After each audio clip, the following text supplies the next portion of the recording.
Alhamdulillahilladzi anzala as-sakinah fi qulubil mu'minin liyazdadu imanan ma'a imanihim.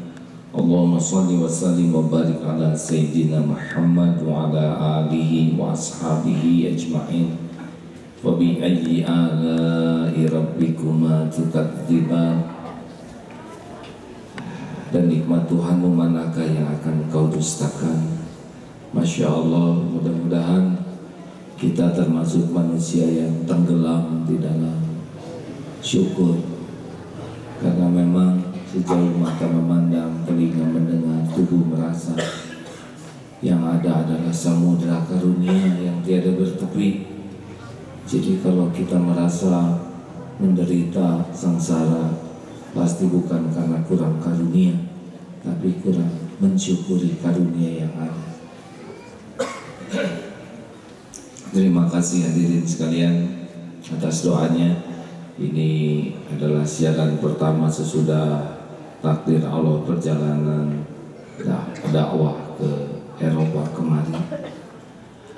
Nikmat yang paling luar biasa ketika sampai ke Indonesia adalah nikmat mendengar suara adzan. Hampir 9 hari kemarin tidak mendengar kumandang suara adzan. Ke masjid sangat jauh, susah. Berjamaah seperti ini nyaris tidak terlihat kecuali ketika sedang ceramah. Luar biasa nikmat bisa ibadah berjamaah di masjid. Di Prancis, di Belgia, di Belanda, di Jerman tidak terdengar suara adzan dan tidak merasakan sholat subuh jamaah seperti ini.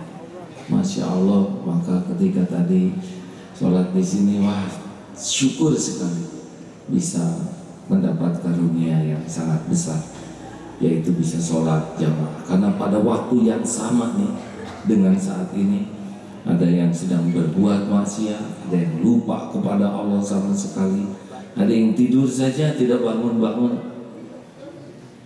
ada yang bangun tapi sholatnya sendirian di rumah. Tapi kita takdir Allah bisa ke masjid ini, alhamdulillah. Para pendengar yang budiman, seperti yang dijanjikan sedikit hikmah. Jadi kemarin perjalanan itu diundang oleh masyarakat Indonesia di beberapa negara, plus pada tanggal 18 Aprilnya akad nikah anak yang kedua, Muhammad Ghazi Al-Ghifari dengan Sarah Ismail, muslimah yang lahir di Jerman sana, campuran ya, sesuai dengan kehendak Allah saja siapa orang tuanya, darahnya dari mana. Tapi yang mudah-mudahan pernikahan ini penuh berkah, amin ya rabbal alamin. Dan menengok juga seorang anak yang sedang menimba ilmu di Eindhoven, Belanda. Dakwah perjalanan 15 jam dari Indonesia menuju ke Amsterdam, istirahat 1 jam. Saudara bisa membayangkan duduk 15 jam ya. Tetapi kalau diisi oleh sesuatu yang manfaat, 15 jam, 20 jam, 1000 jam tetap saja kebaikan. Oleh karena itu yang paling penting dari perjalanan ini, niatnya harus lurus dan yang dilakukan harus benar supaya jadi amal. Apalagi kalau pesawat jatuh, itu harus dalam keadaan niat baik, sekuat tenaga dalam berwudu supaya meninggalnya husnul khotimah, kalau toh takdirnya di jalan meninggal. Alhamdulillah, sesampainya di sana musim dingin mendadak, jadi -4 derajat. Alhamdulillah ya, bagi yang belum mencoba silakan masuk ke dalam kulkas masing-masing dan diamlah di sana beberapa menit, rasakan bagaimana ujung jari, ujung hidung dan telinga mengeras, membeku. Maha suci Allah. Indonesia ini subuh di sana naik sepeda juga tidak bisa apa-apa, ditutup segala-gala, masya Allah. Lalu saking dingin, mungkin bisa dilihat kulitnya itu jadi mengeluarkan darah, barentus kalau dalam bahasa Sunda, selain burik. Jadi seperti budak Amon kalau di Indonesia itu apa tuh, kulitnya menjadi Maha suci Allah yang menciptakan cuaca. Tidak boleh menyalahkan dingin, mau panas, semua adalah perbuatan Allah yang pasti benar, pasti baik, pasti indah. Maha suci Allah yang mengaruniakan Indonesia hanya 2 cuaca ini. Alhamdulillah. Ceramah pertama di masjid yang sebuah gereja yang dibeli sehingga menjadi masjid yang besar. Alhamdulillah, syariatnya milik umat Islam Indonesia di sana. Belanda 350 tahun dulu menjajah Indonesia. Tidak perlu dendam karena tidak menyelesaikan masalah. Penting bagi kita mengambil hal-hal positif dan menjauhkan hal-hal negatif. Kalau yang lihat di sana tuh kota-kotanya tertib, bersih sekali, dan rata-rata ada sungai di mana-mana karena mereka menyukai sekali air. Dan tinggal di Rotterdam itu 7 meter di bawah permukaan laut. Ini masjid ini ada 7 meter ke atas kan? Ada ya? Nah, berarti lautnya di atas dan di sini. Itulah sebabnya selalu berpikir tentang pelampungnya. Kalau damnya jebol, karena benar-benar di bawah lautan. Jadi lautan dipagar pakai tanggul, lalu dikeringkan, dan itulah dijadikan daratan. Begitu di sana. Memang episodenya begitu. Hal yang menarik adalah ketika datang pertama dijemput oleh Pak Willy, beliau seorang mu'alaf dan pejuang sekali di sana, lalu diantar berkeliling oleh Pak Reneng, seorang mantan marinir angkatan laut di sana yang mu'alaf tinggi, beristrikan Indonesia. Beliau sudah pensiun dan menarik sekali adalah beliau hari-harinya sibuk. Tahu sibuk apa? Di rumahnya tinggal berdua, suami istri. Beliau bule, istrinya Indonesia, dan kesibukannya adalah sangat serius mengisi waktunya berkhidmat membantu para jompo. Jadi jompo-jompo di sana disimpan di panti jompo oleh anak-anaknya, dan yang ngurus ini nyuapi, ngajak jalan-jalan, mendorong yang stroke, yang sebagainya itu diajak jalan-jalan, kemudian dibacakan buku, dihibur hatinya. Dan bagi beliau-beliau ini sangat nikmat sekali untuk berkhidmat seperti ini. Sangat bahagia, sangat senang, dan ini kadang tidak terpikir oleh kita. Di sana beberapa pensiunan itu merindukan hal seperti ini, bisa membantu menolong orang lain. Mendengar, melihat seperti ini, kita jadi mikir kepada diri kita. Tambah lagi kemarin ada cerita dari ustadz, salah seorang ustadz di Darut Tauhid di India. Itu ada orang yang berada, dia khusus mencari uang, kemudian dia masak, lalu dia bawa menggunakan kendaraannya khusus mencari saudara-saudara kita yang miskin. Kemudian dengan sukacita ditemui, disapa, disuapi. Kalau badannya kotor, diajak ke rumah, dibersihkan, diberikan pakaian yang baru, yang bersih. Masya Allah. Selain makanan, pakaiannya dicukupi, dan beliau bekerja seperti ini sebagai kebahagiaan bagi dirinya. Ini menjadi bahan renungan kita nih. Betapa ada orang-orang yang hidupnya tuh merasa bahagia dengan membahagiakan orang lain, dan sengaja itu meluangkan waktu, tenaga, mengeluarkan tabungannya, biayanya hanya untuk memuliakan orang lain. Kalau kita mendengar latihan kepemimpinan, sebetulnya ini kata kuncinya, karena sayyidul qaum khadimuhum. Pemimpin satu kaum adalah pelayan bagi kaumnya. Jadi kalau kita ingin latihan kepemimpinan yang asli adalah latihan melayani. Di sini hal yang menjadi bahan renungan tentu Yang paling pas kalau kita mendengar seperti ini, kita mengevaluasi diri kita masing-masing, termasuk diri saya.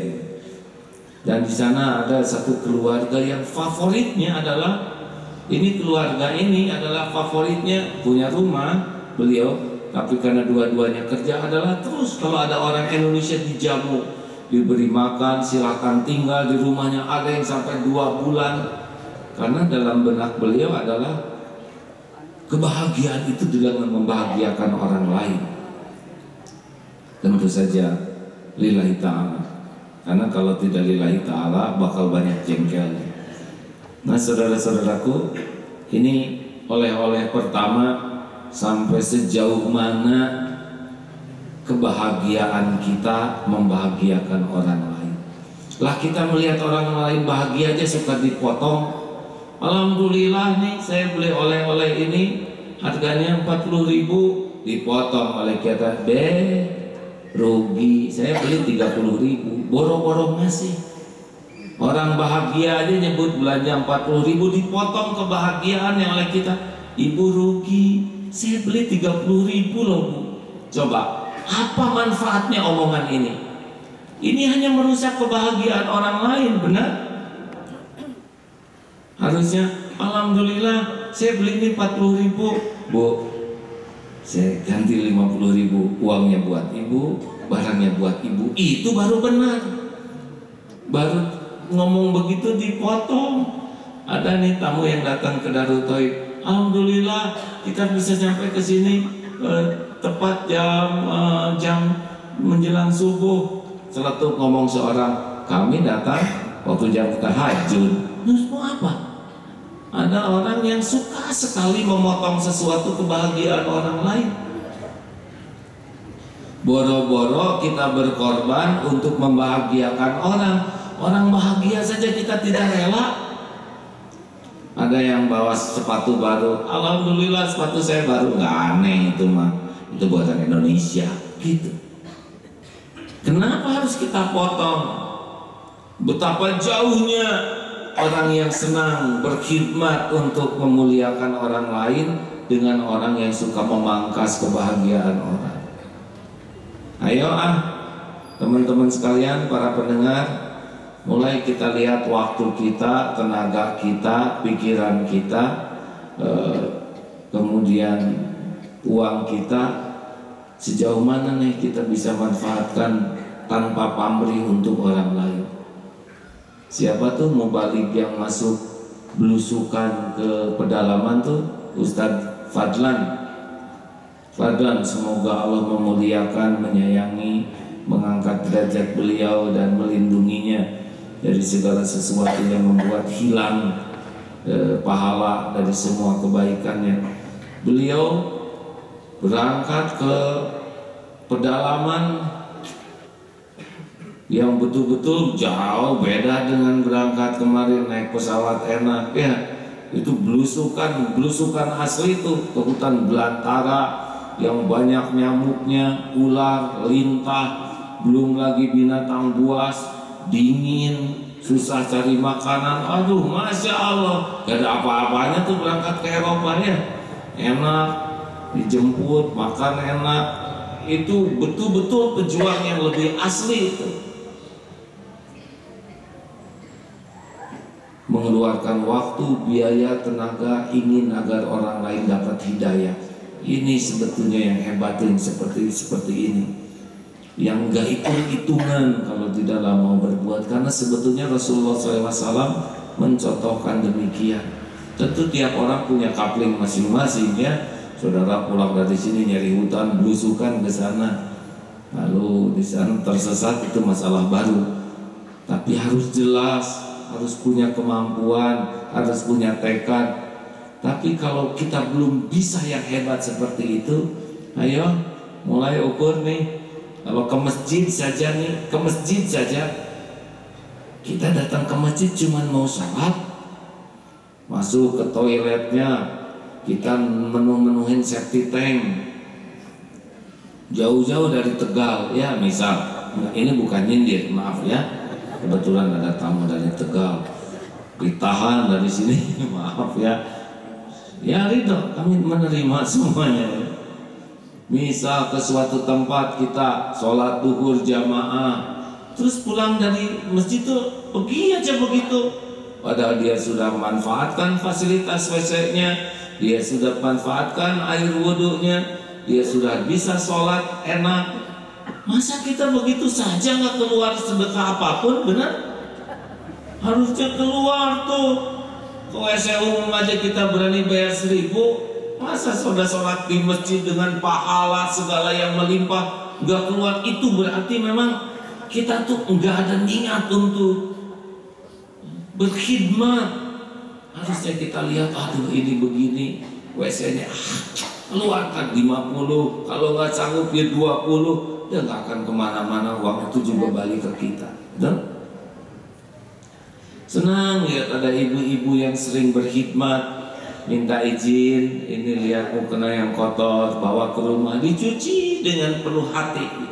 Ya Allah, pakai pengharum, kembalikan lagi ke masjid. Enggak bisa banyak, tapi 3 atau 2 dicuci sendiri dengan penuh perasaan.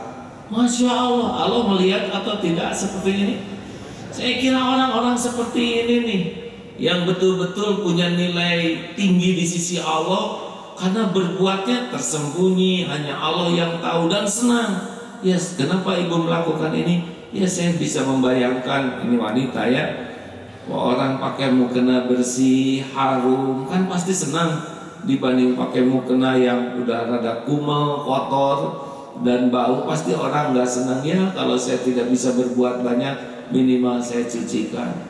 Ada guru kami dulu tuh sengaja datang ke masjid-masjid kampung yang kurang terawat, gosek tuh kamar mandinya, digosek. Ini benar-benar ulama besar, ulama yang tidak memperkenalkan dirinya sebagai ulama, hanya minta izin khidmat saja di bulan Ramadan untuk ngegosek WC yang orang aduh mungkin jijik melihatnya. Beliau bersihkan. Ini rumah Allah, Allah pasti menyukai rumahnya bersih. Digosek, karpetnya disedot, Masya Allah, dibersihkan yang ada karpet, yang tidak ada karpet lampunya diperbaiki, semua uang sendiri, tidak pakai tanda penghargaan, tidak pakai diumumkan. Masya Allah. Ada juga tuh yang datang-datang ke tempat tunanetra, sengaja diluangkan waktunya. Saya dalam 1 minggu minimal 2 jam saya untuk khidmat khusus, membacakan di sana. Nah, mari kita periksa diri kita masing-masing, berapa jam sehari kita khidmat yang betul-betul tanpa pamrih. Kita berbuat baik bukan untuk dianggap baik, bukan untuk dilihat orang, bukan untuk diakui kebaikannya, tapi ini adalah kebahagiaan kita berkhidmat untuk umat, untuk orang lain. Satu itu oleh-oleh. Kenapa jadi pada bengong begini? Biasanya kita mah hitung-hitungan dari awal. Kita akan mau melakukan kalau kira-kira bakal untung.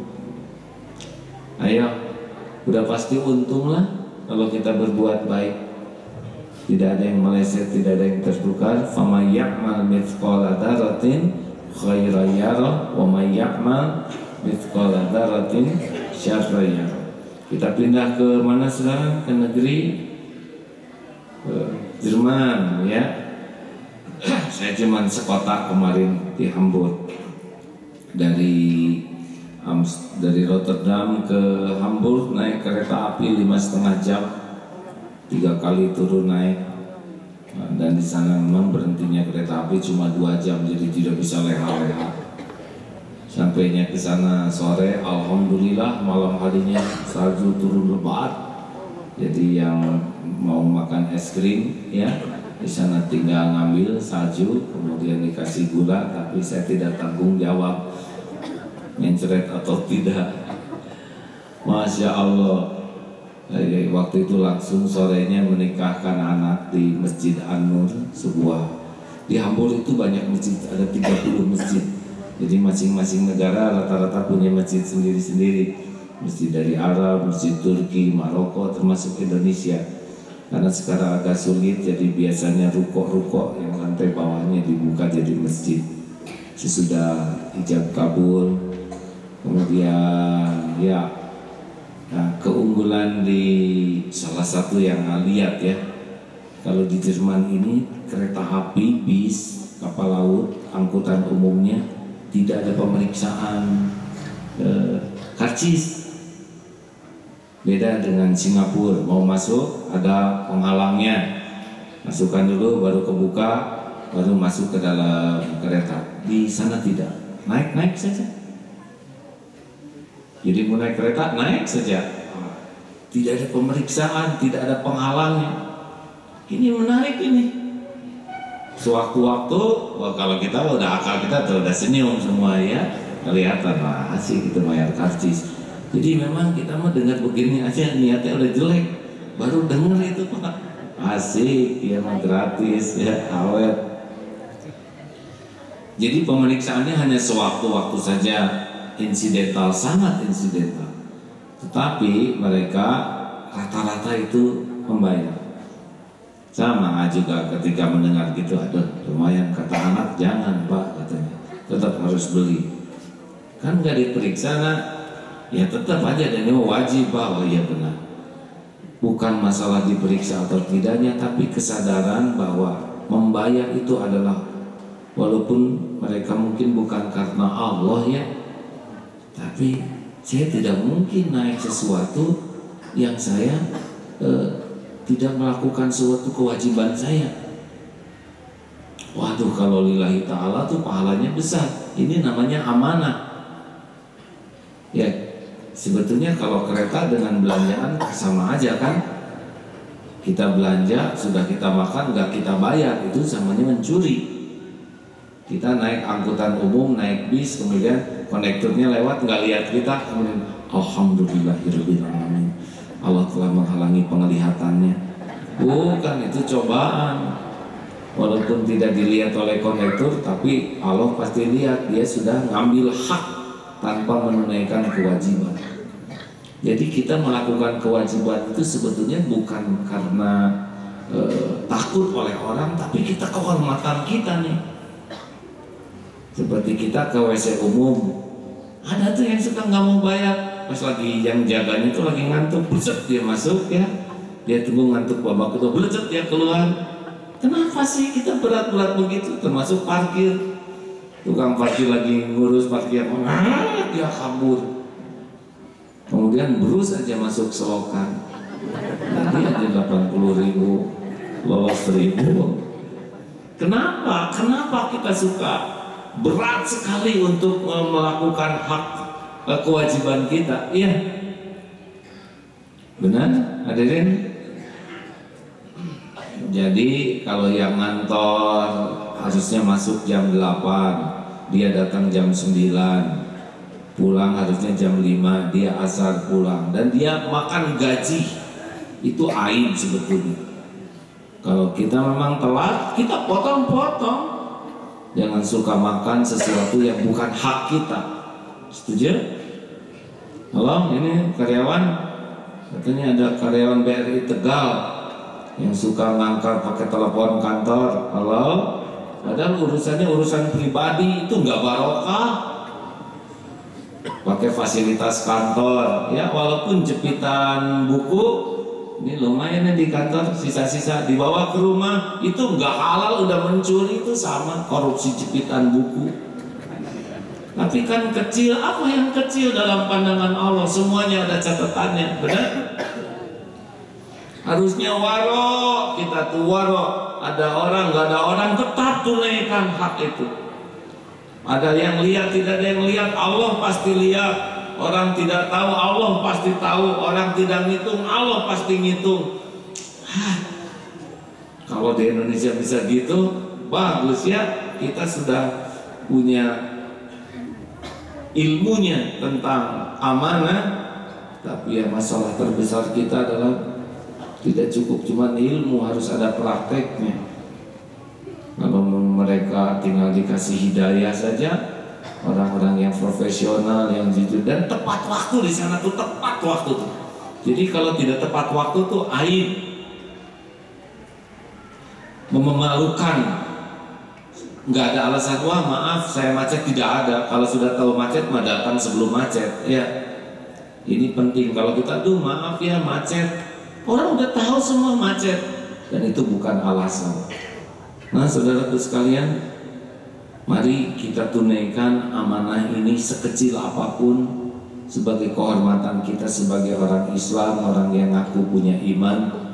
Jangan merasa aman dengan mengabaikan yang menjadi hak orang dari kita. Ya, setuju? Setuju tidak nih? Kalau ditanya, kamu kenapa kok jujur di kantor?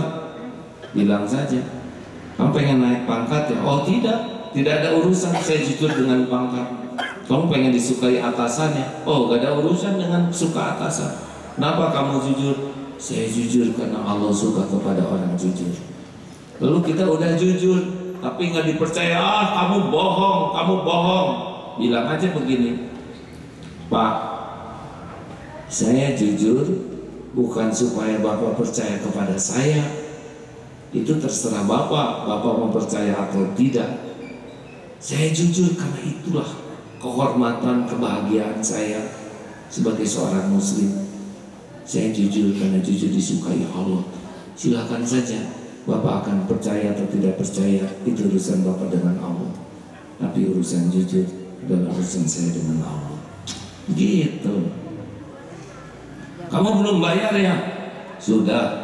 Bohong. Saya sudah bayar, Pak. Kalau Bapak mau saya bayar lagi, kan saya bayar lagi. Tapi yang pasti saya sudah bayar. Dan saya bayar bukan disuruh atau takut oleh Bapak. Saya bayar karena memang kehormatan saya sebagai hamba Allah untuk amanah. Wah, enak kalau begitu ya. Jadi amal sepertinya.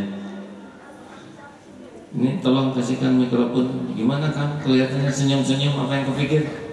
Hah? Coba. Oh, kurang panjang nih.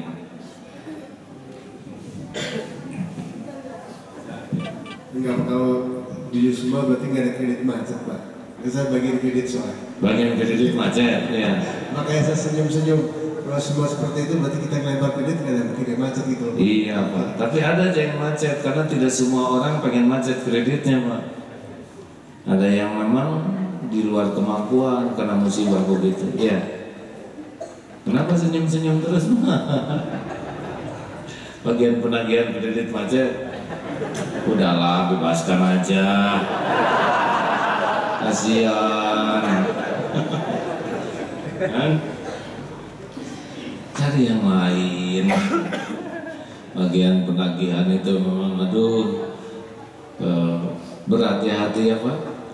Kan ada yang memang ngemplang, ada yang nipu, tapi ada yang di luar kemampuan, dia kena musibah. Ya, episodenya begitu. Makanya kalau tidak mau kreditnya macet, jangan pinjam uang ya. Saran saya sih dihalalkan aja lah Pak ya. Kalau saya yang punya bank mah, kenapa mah halal? Untung nggak punya ya. Terima kasih, itu dulu saja oleh-olehnya ya dari dua negara ini. Nanti besok mudah-mudahan kita cerita tentang Prancis. Prancis beda lagi urusannya ya, Masya Allah. Besok ya, besok. Karena lebih seru di sana. Salah satu saja nih, itu terowongan bawah tanahnya itu Pak, tempat metronya itu hampir sepanjang jalan metro di dalam tanah itu penuh dengan gambar-gambar grafiti. Saya tanya, ini kok sepanjang terowongan penuh dengan gambar? Iya, padahal terowongan begitu panjang. Ternyata di dalam terowongan itu banyak tunawisma yang tidak punya rumah dan dia tinggal di dalam terowongan itu gelap. Dan dia gambari sepanjang jalan itu, padahal begitu bahayanya kan lalu lintas. Dan takdirnya pas di sana mau ceramah nih, naik metro. Kenapa ini banyak orang keluar dari terowongan? Rupanya ada kereta mogok di dalam terowongan itu, jadi orang berjalan. Aduh, horor. Pas keluar, sirine, wah makin horor ya. Nah, ini baru iklannya saja. Bagaimana kisah selanjutnya? Tunggu besok ya. Nah, itu saja dulu teman-teman sekalian. Satu, tentang khidmat ya. Bagaimana orang-orang bisa menikmati kebahagiaan itu. Oh, ini ada sebuah SMS juga cerita begini, bahwa beliau tuh sangat sedih meninggal orang tuanya, kemudian anaknya juga meninggal, sedih aja. Terus ketika suatu saat ini beliau ada kucing lapar gitu, kucing itu kemudian dikasih susu oleh si yang mbak sedang sedih ini, dan kucing itu kelihatan bahagia sekali sampai si kepalanya itu terus ngedorong-dorong karena si kucing ini dikasih makan, dikasih dan makin segar tuh bahagia. Lalu si mbak itu mikir, kenapa selama ini saya terus memikirkan yang nggak ada, orang tua yang tiada, anak yang tiada. Tapi ketika saya lihat kucing itu, saya tolong, kemudian kucing itu senang, ada kebahagiaan. Kayak kucing berterima kasih. Oh, ternyata kebahagiaan itu datang kalau kita menolong orang, berbuat sesuatu untuk orang. Dia mulai masak karena uangnya cukup, senang ngasih ke orang lain dan bahagia hidupnya. Kita hanya terlalu banyak mikirkan apa yang ingin kita dapatkan, jadi neken dalam hidup kita. Coba pikirkan bagaimana kita senang berbuat yang terbaik, yang menyenangkan orang, membahagiakan orang. Masya Allah, rasakan bedanya. Dengar cerita tadi ini aja, saudara udah merasa senang, betul? Karena udah fitrah kita tuh senang kepada kebaikan. Dengar ceritanya, saudara kan tidak lihat. Saya lihat orangnya, saya senang beda wajahnya tuh ya, gembira sekali. Saudara tidak lihat orangnya, dengar ceritanya aja udah senang, benar? Apalagi ketemu orangnya lebih senang, apalagi kalau kita bisa melakukannya, pasti luar biasa menyenangkannya. Sepanjang lillahi ta'ala. Alhamdulillah. Sekian, ada penelpon silakan, atau dari masjid, dari radio dulu. Dibatasi ya, radio 3 di masjid 3, silakan. Baik, terima kasih. Sampai ini silakan Anda dapat bergabung di 0222207076 dan menyimak siaran kami di Bekti Radio dengan menekan bintang 55 bintang 311 3127 lalu dengan oke. Dan silakan sudah ada yang tersambung. Assalamualaikum warahmatullahi wabarakatuh. Waalaikumsalam warahmatullahi wabarakatuh. Dengan Bapak siapa namanya Pak? Keluarga besar kelompok anak jalanan di Padalarang. Baik, silakan. Assalamualaikum warahmatullahi wabarakatuh. Waalaikumsalam warahmatullahi wabarakatuh. Subhanallah, alhamdulillah, Allahu akbar.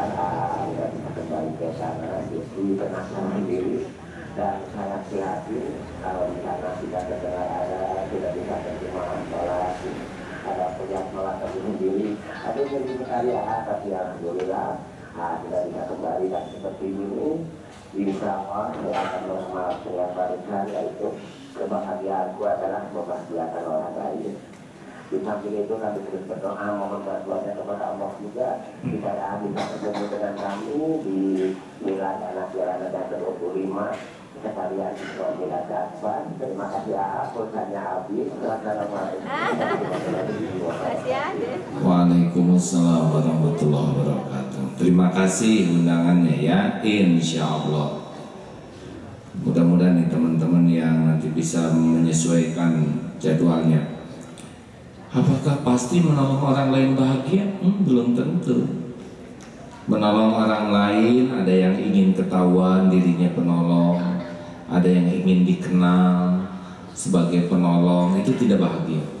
Karena Allah tahu isi hati, dan yang bahagia itu yang ikhlas. Jadi berbuat kebaikan itu tidak akan selalu identik diterima kebaikannya. Seperti orang punten ya, menolong anak-anak yatim. Pernah suatu saat ada acara kegiatan di luar, bawa proposal. Ini kegiatan apa? Kepedulian untuk anak yatim. Tapi dilihat dari proposalnya, ini menjual tiket, ini ada keuntungan. Ditanya, Dek, ini dari kegiatan ini ada keuntungan finansialnya? Oh ada, Untuk siapa kau? Oh, untuk anak yatim. Panitia dapat untung tidak? Ya, adalah jujur ya. Berapa persen untuk anak yatim, berapa persen untuk panitia? Karena kami ini banyak operasional, jadi 60-40. Yang 60 siapa? Panitia. Ini bukan peduli anak yatim, dia mengeksploitasi anak yatim buat kepentingan dirinya. Ini beda lagi urusannya. Ini sepertinya tidak bahagia. Harus benar-benar tulus. Jadi kalau kita nolong orang dan ingin dikenal, kita sebagai penolong, kita sebagai penyayang, kita sebagai orang yang peduli, dan kita merasa ada keuntungan, nama kita disebut, dipotret, disebarkan kemana-mana, besar kemungkinan kurang bahagia karena dia lebih sibuk menguntungkan dirinya. Mungkin tidak secara finansial, tapi nama, dikenal, dipuji, itu pun duniawi juga. Orang yang beruntung adalah yang lillahi ta'ala, yang hanya karena Allah. Silakan. Baik, terima kasih. Dan sudah terhubung dengan Ibu Eva di Dago. Assalamualaikum, Bu. Waalaikumsalam warahmatullahi wabarakatuh. Iya, silakan, Bu. Andin selamat ya dengan pernikahan Al-Ghazi tentunya.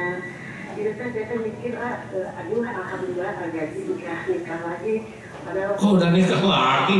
Udah nikah.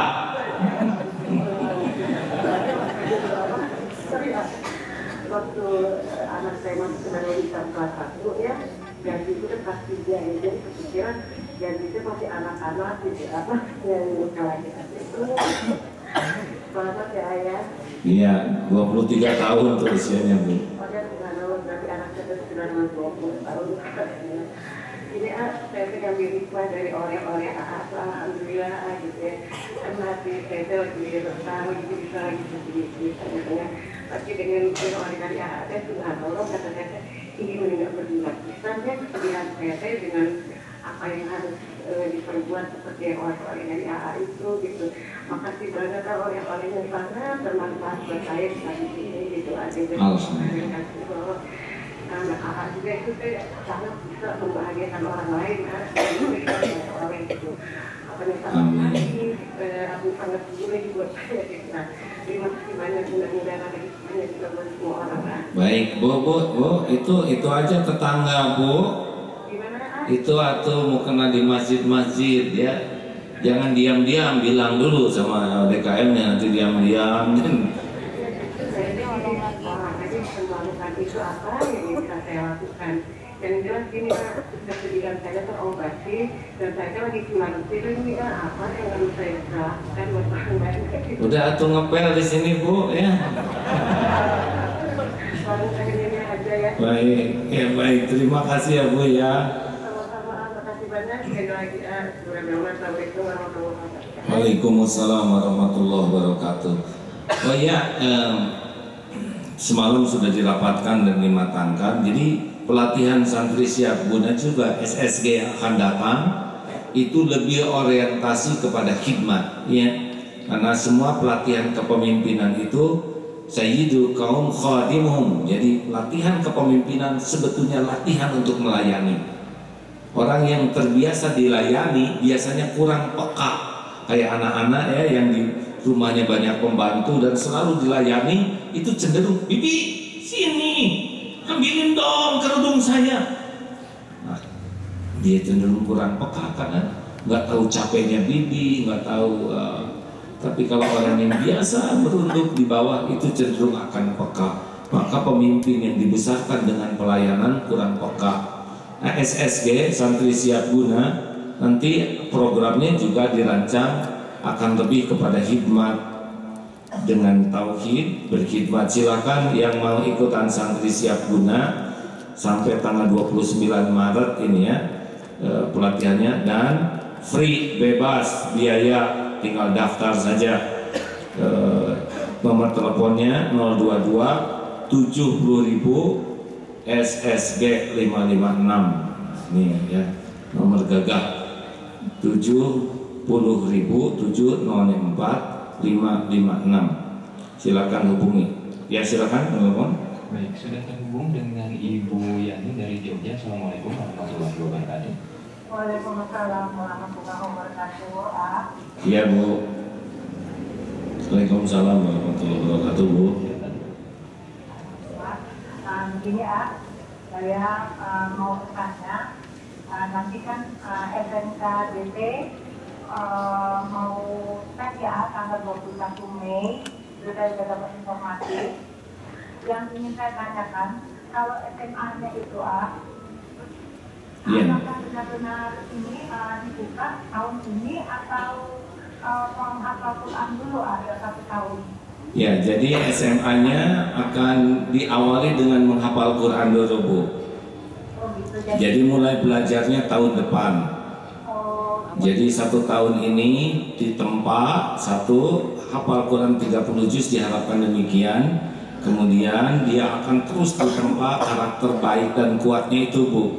Jadi ketika dia belajar mudah-mudahan sudah punya kemampuan yang lebih baik dalam akhlak, dalam ibadah, dalam karakternya itu Bu.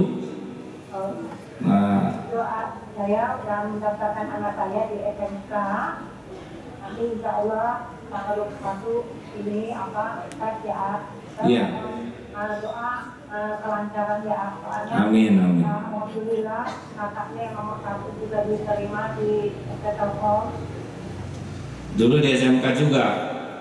Bukan dari SMA di Jogja. Alhamdulillah, baik. Yang dulu pernah saya telepon minta doa, tolong anak saya yang dulu pernah minta doa untuk saya dulu. Oh iya. Nah ini yang kedua ini saya masih ada ini ada apa ya, bukan jalan apa, kami masih orang nih, mudah-mudahan minta doa lah lancar urusannya ini, ada sedikit inilah masalah gitu. Ya insya Allah Bu, Allah Maha Kuasa membolak-balik setiap hati. Kalau ngurus anak mah nggak boleh kebanyakan nasihat, harus banyak doa. Kalau banyak nasihat tuh ngandelin kita, kalau banyak doa ngandelin Allah. Sedangkan itu anak sepenuhnya dalam genggaman Allah siang dan malam lahir batinnya. Ya Bu ya. Baik, terima kasih Bu. Hadirin, mungkin ada yang nanya kenapa sih kalau itu ngaji dulu. Alhamdulillah 2 anak yang kami, 1 yang tamat SMA ditunda untuk ikut kuliahnya, lebih baik ngapalin Quran dulu. Kalau saya pribadi gitu nggak apa-apa, kuliah ditunda setahun 2 tahun kalau dia jadi hafal Quran, benar? Karena hafal Quran itu kan berkah sekali, termasuk yang di SMP yang kelas 2 gajah itu ya, tunda saja kuliah sekolahnya, hafalkan Quran.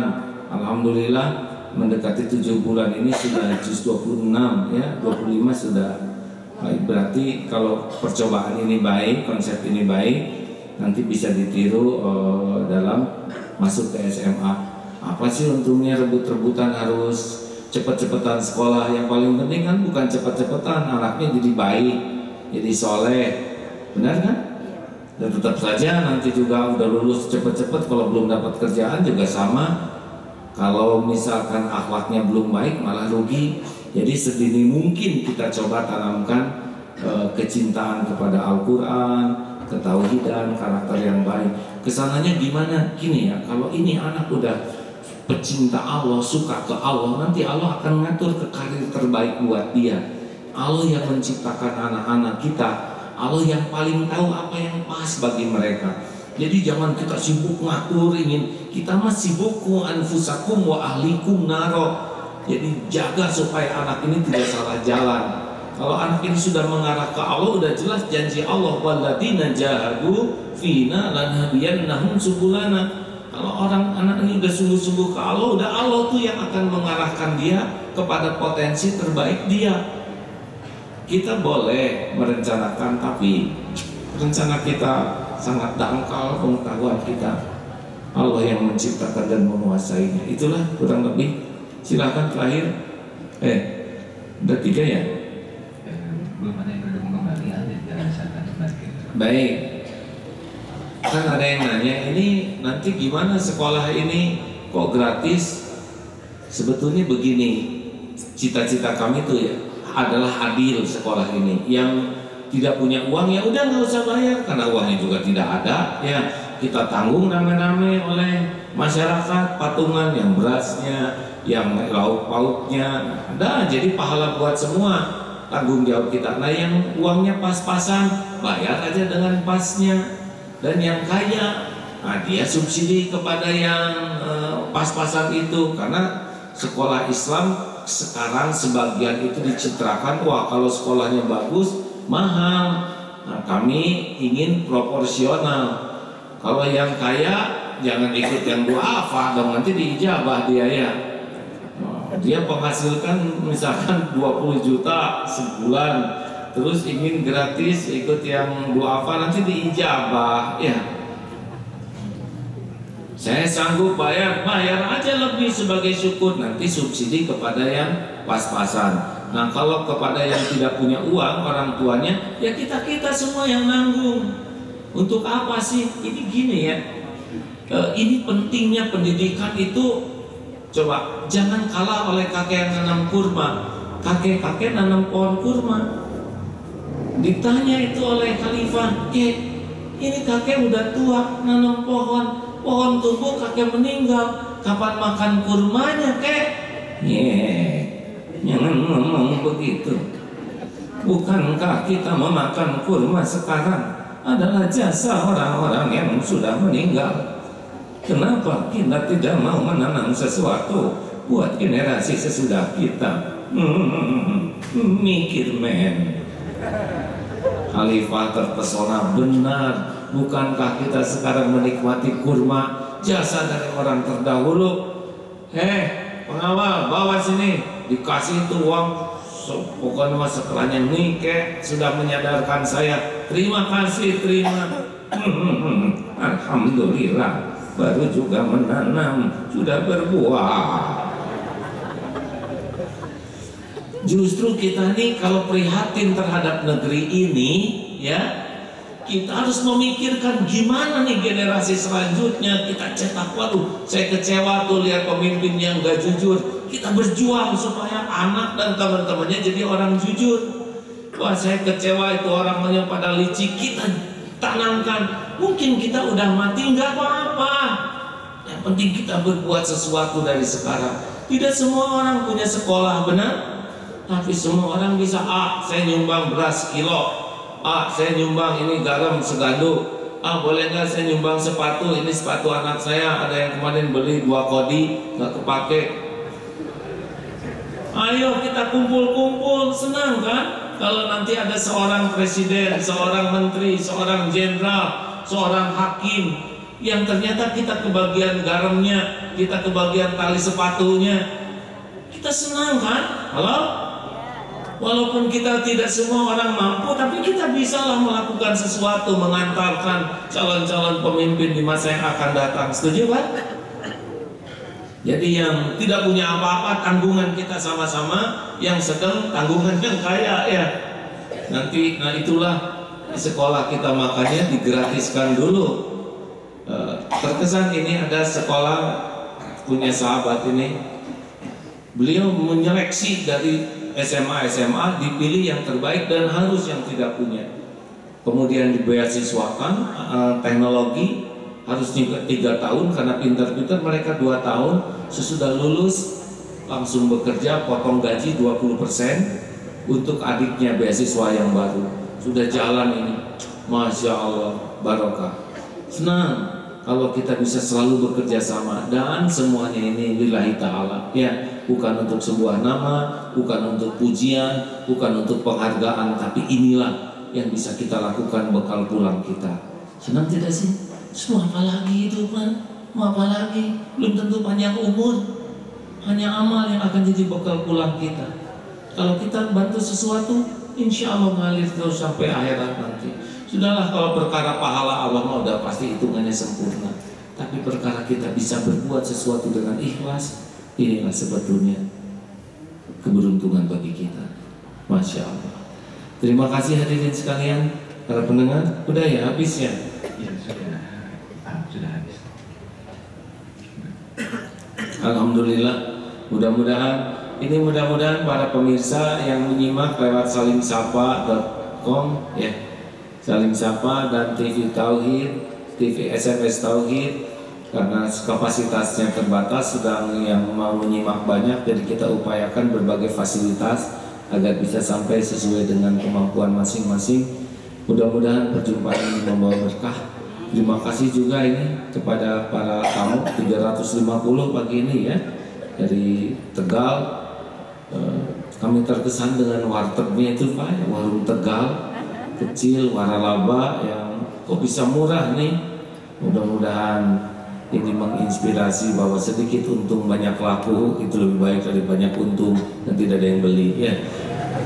Mudah-mudahan ada manfaatnya. Subhanakallahumma bihamdika asyhadu alla ilaha illa anta astaghfiruka wa atubu ilaik. Assalamualaikum warahmatullahi wabarakatuh.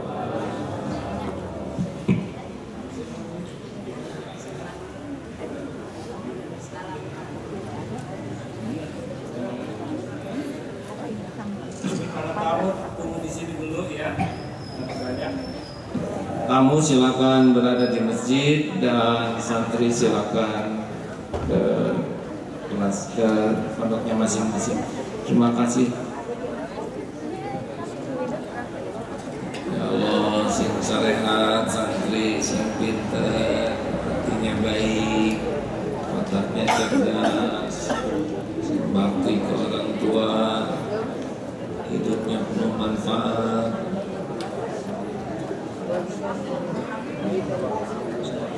Salam.